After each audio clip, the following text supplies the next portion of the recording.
Hello, আসসালামু আলাইকুম everyone. কেমন আছেন সবাই? আমার নতুন একটি ব্লগে আপনাদের স্বাগত জানাচ্ছি। আজকে আমি আপনাদের তৈরি করে দেখাবো সুজির নাড়ু বা সুজির লাড্ডু। এজন্য একটি পাত্রে আমি 2 কাপ পরিমাণে সুজি নিয়ে নিয়েছি।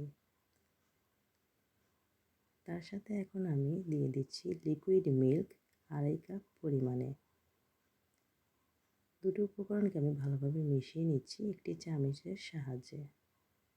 তার সাথে দিয়ে দিচ্ছি হাফ টেবিল চামচ পরিমাণে লবণ। সবগুলো উপকরণকে ভালোভাবে মিশিয়ে নিয়ে 5 মিনিটের জন্য ঢাকনা দিয়ে দিয়েছি। 5 মিনিট পর ফিরে আসলাম।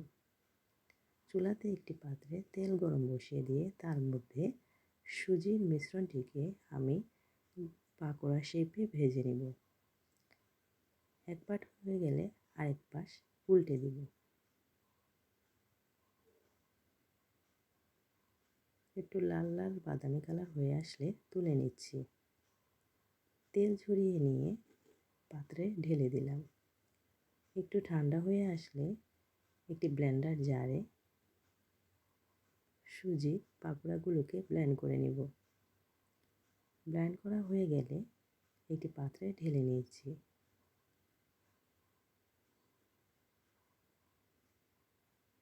চুলাতে একটি পাত্র বসিয়ে দিয়ে তার মধ্যে দিয়ে দিলাম 1 কাপ পরিমাণে চিনি।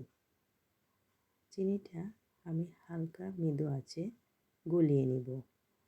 তার সাথে দিয়ে দিলাম 1 টেবিল চামচ পরিমাণে ঘি। দিয়ে দিলাম 1 কাপ পরিমাণে গুড়। সবগুলো উপকরণকে ভালোভাবে মিশিয়ে নিচ্ছি। তার সাথে দিয়ে দিলাম হাফ কাপ পরিমাণে পানি।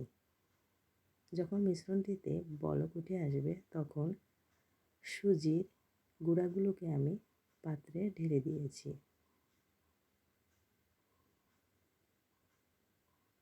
সবগুলো উপকরণকে এখন আমি ভালোভাবে মিক্স করে নেব।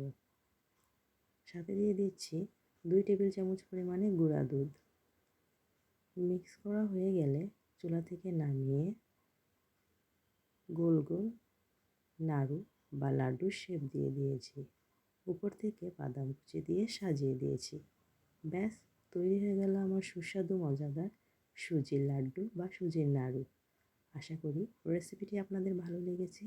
ভালো লাগলে আমার চ্যানেলটিকে লাইক, কমেন্ট এবং সাবস্ক্রাইব করতে ভুলবেন না। পরবর্তীতে হাজির হব নতুন কোনো ভিডিও নিয়ে। সে পর্যন্ত ভালো থাকবেন সবাই। আজকের মতো বিদায় নিচ্ছি। আল্লাহ হাফেজ।